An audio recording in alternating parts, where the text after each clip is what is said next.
আয় আমার সাথে, আয় এদিকে, আয় ভিতরে আয়।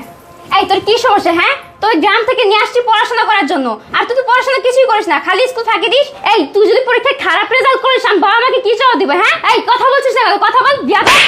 আসলে আপু আজকে আমার শরীরটা অনেক খারাপ লাগছে, তাই যাইনি। এই চুপ কর বাবা, তোর প্রতিদিন শরীর খারাপ হয়। হ্যাঁ, একদিন এটা হয়েছে একদিন ওটা হয়েছে, প্রতিদিন বাহানা করিস তুই। আর একদিন যদি তুই স্কুলে অ্যাবসেন্ট করিস, তোকে বাড়ি থেকে বের করে দিব। যা, দেখছিস কি তাকে? যা, বের হয়ে যা, যা। উফ, আর পারি না এদেরকে নিয়ে। সারাদিন অফিস করে বাসায় এসে নানান রকম বাহানা দেয়।